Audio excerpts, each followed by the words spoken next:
Next on AM 1480 WLEA, the Newsmaker Show. Here's Brian O'Neill.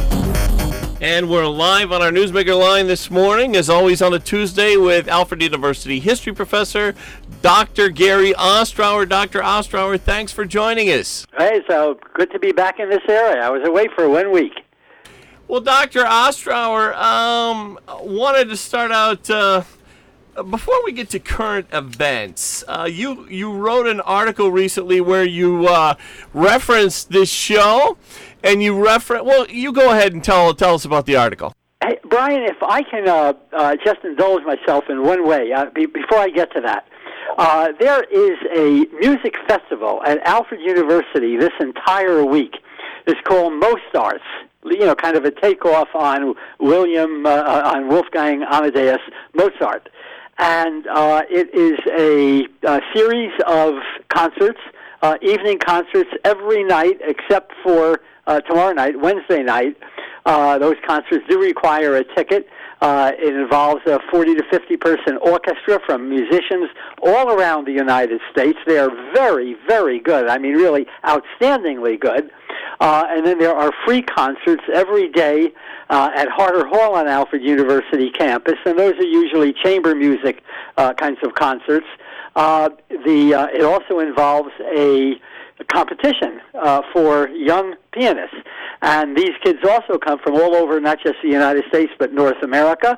It's a $10,000 first prize. That's enough to bring out some of the best young pianists literally on this continent.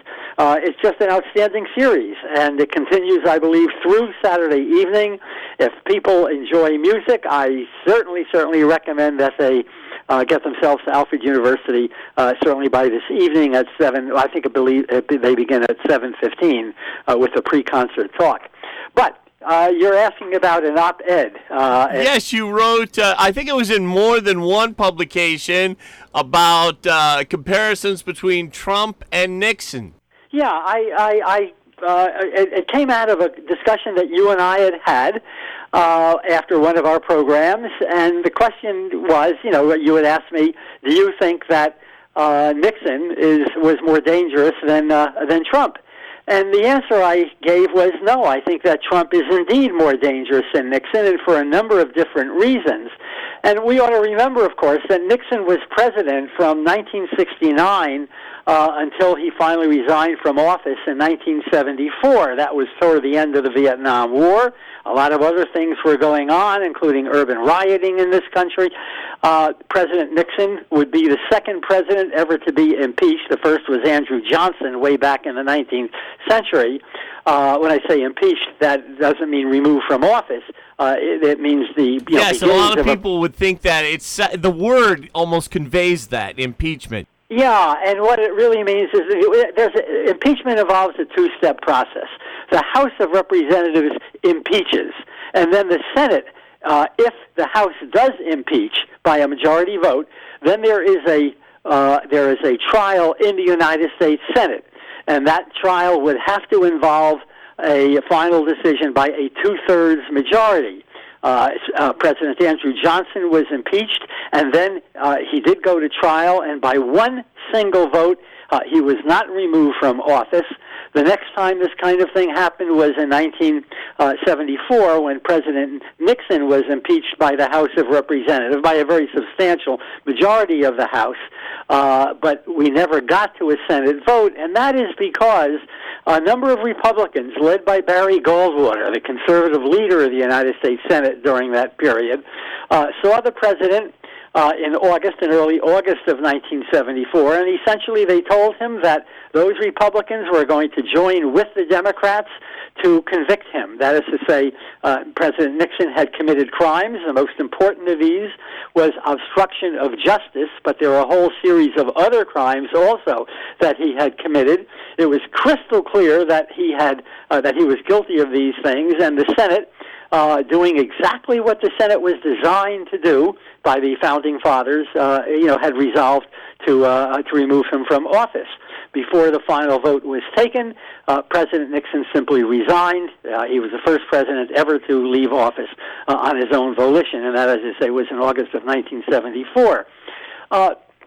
President Trump has also committed crimes. And I think those of us who have read the Mueller report, particularly the section on obstruction of justice, are crystal clear about this today.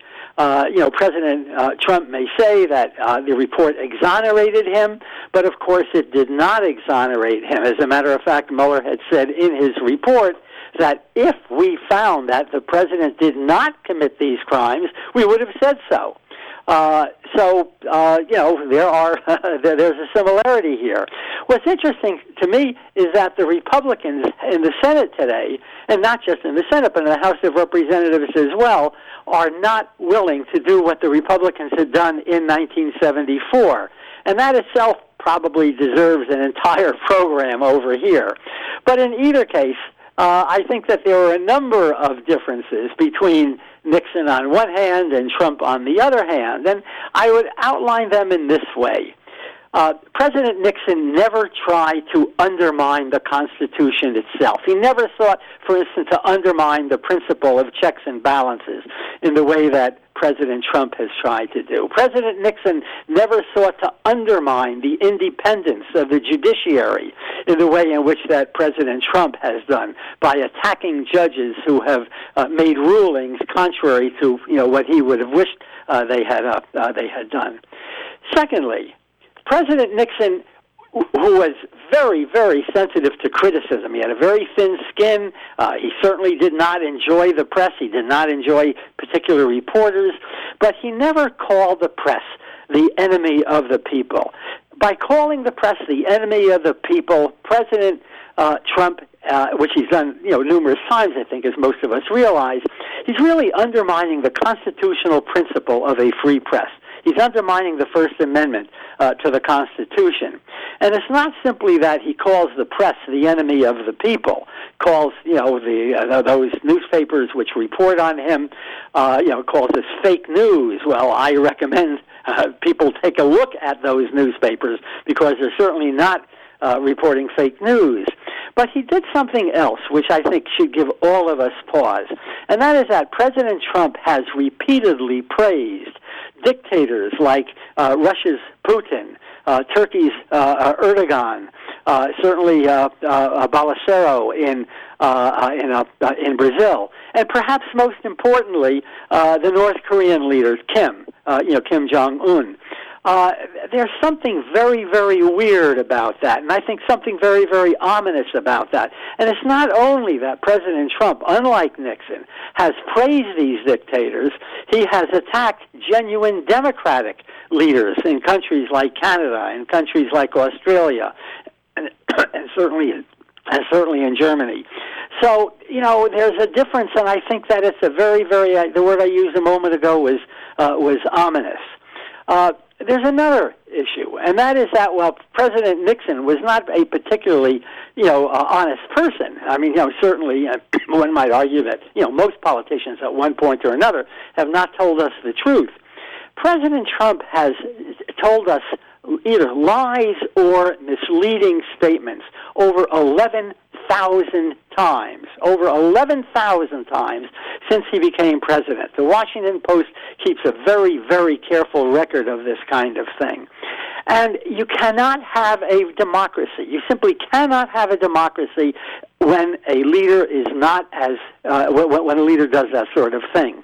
What I said in the op-ed that I had written was that truth is to democracy as oxygen is to fire. Okay? Without oxygen, there is no fire. And without truth, without the ability to convey truth through a free press, there's not going to be a democracy over here.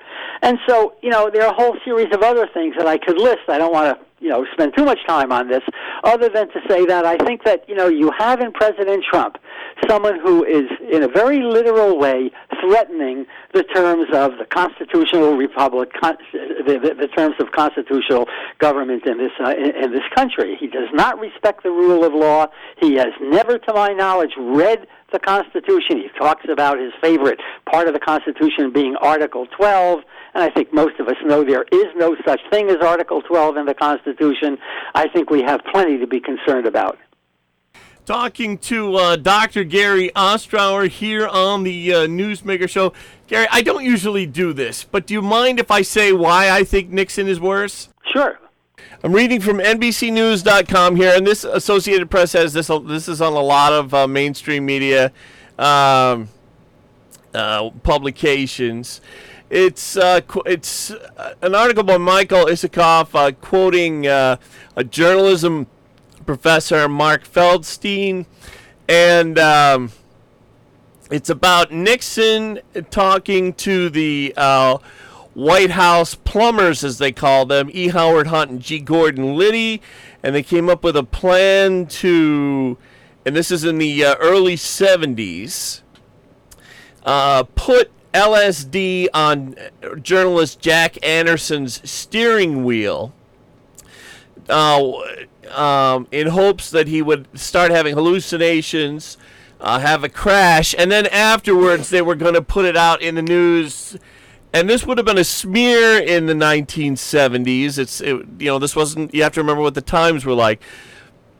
It wasn't 2019 when the LGBTQ thing was accepted and legal. It was they were going to put out that Jack Anderson was a homosexual with other reporters. This is again on NBCNews.com, and other publications have it as well. That's just one of the things. People talk about the break-in. But some of these plans that Nixon came up with Liddy and E. Howard Hunt, I mean, it's just kind of psychotic. Yeah, I agree with that. Look, at one point they talked about firebombing the Brookings Institution, which was kind of a center-left think tank in Washington, still is to this very, very day. Nixon had authorized the break-in not only of I shouldn't say he authorized it, but his people authorized the break-in into the Watergate offices of the Democratic National Committee, but also into a psychiatrist's office the psychiatrist was treating Daniel Ellsberg, who at that time had revealed the Pentagon Papers. Look, Nixon was he was a man of criminal intentions. I don't think there's any question about his dishonesty, and that's one of the things, or among the things, that got him impeached by the House of Representatives in 1974. But I think that with President Trump, you have elements, and I pointed to the degree that he is admiring more of dictators than others. In 2016, during the debates, during some of the earlier debates, he was asked at one point, "Will you accept the election result if you do not win the election?" And he refused to answer the question. He said even before the results of the election had come in, I think it was in October of 2016, that he called the election rigged, and that was when he thought that Hillary Clinton was probably going to win the election. He called it rigged. In other words, this is, undermining, this is really challenging the fundamental, framework of our democratic republic. I'm not sure, and there's no way for me to prove this right now, but if he was saying that the election in 2016 was rigged, and he won the election, of course, at least based on the count in the Electoral College, if he loses in 2020, is he going to accept the results of the election? Will he even leave the White House, given the fact that he has command of the Army, of the Navy, the command of the FBI and the U.S. Marshals and so forth? I'm not sure that it's that he'll do that. I think that we're going to have to wait. But I do think that he does not respect democratic processes, and I do not believe that he respects the rule of law. What he respects, I think, is his own interest. It's not even the interest of the Republican Party. I think it's his own interest, and I think that that's not a good sign. So, we can probably, debate the issue of Nixon versus Trump from now until the end of the election. But, neither brought great credit to the presidency of the United States. Gary, have I ever told on this show? I know I've told it on other shows, and Kevin Dorn used to tell it too, the story about a young high school Democrat-leaning Kevin Dorn meeting Vice President Nixon when he was running for vice president again back in the 1950s. Tell me that story. Okay, young Democrat leaning Kevin Dorn. He couldn't have been a Democrat yet because he wasn't old enough to vote. But he's standing outside the train when Nixon opened the train doors in Hornell for a campaign speech. And Kevin Dorn had a big sign with Nixon's face on it, and it said, "Boo-hoo, Tricky Dicky." And inside the O letters were, and inside Nixon's eyes were Adlai Stevens buttons. Well, good for Kevin. Kevin came around, I think, to a rather different political position in later years. Yeah. But I'll tell you a story that I saw firsthand. I was at the White House in I believe it was in the spring of 1973, but it might have been in the fall of 1972. President Khrushchev, not president, but the premier of the Soviet Union, his name was Brezhnev, was visiting the White House on that particular day. So presumably a helicopter was going to land on the mall just behind the White House, and then Brezhnev would get out and be ferried by a limousine into the White House itself. Well, there are a lot of people who were protesting. There were people who were protesting the treatment of the Jews in the Soviet Union, people protesting the treatment of Christians, especially evangelical Christians in the Soviet Union. And so there are a lot of very, very critical signs in respect to Brezhnev. Just before the helicopter arrived, the park police, who kind of command that area, went into the crowd and grabbed every one of these signs, knocked people down, ripped the signs up so that there would be no critical signs that Brezhnev would that he would actually see. And I remember thinking at that time, this is what we used to call a free country. Well, it is a free country, at least in large measure, but. It was I thought it just a disgraceful little episode, and obviously something that had been ordered by the White House. What year was that again, Gary? Pardon me? What year was this? I would say it was either in the fall of 1972 or the spring of 1973. It sounds like a G. Gordon Liddy type operation. Well, it may very well have been. But it was carried out not by civilians, so to speak, but rather by uniformed members of the park police who commanded that area. But it is a G. Gordon Liddy kind of operation. So. We talk about free expression. We talk about the right of protest. It was certainly not in evidence in the White House back in that period. Talking to Dr. Gary Ostrower late on the break. We'll be back in just a moment. Stay with us. The new medical office building in Hornell is your one-stop source for St. James Hospital outpatient services. Everything is right here. Specialists from the University of Rochester and our general surgery team, lab and digital x-ray, urgent care when you need care right now, PT, orthopedics, and new podiatry clinic, primary care, and a new women's imaging and breast center. Easy parking and friendly staff, all in a modern, convenient location. Visit stjames.urmc.edu. And before we get back to Dr. Gary Ostrower, checking in with meteorologist Rob Carolyn, who's also big into history, though not a historian. But I wanted to ask you, Rob, Dr. Ostrower has been writing lately in local papers his view on who's worse, Nixon or Trump. Did you have a view on that? Oh, wow. Boy, an historical precedent. I'd have to say, at least at this point, it's got to be Nixon. Considering he, used the government to attack other branches of the government. I mean, Trump's big problem is he's got a big mouth and a very thin skin. And, it's working against him. Had he, kept his mouth shut and somebody kept him off Twitter, I don't think things would be quite as bad as, they've been for him.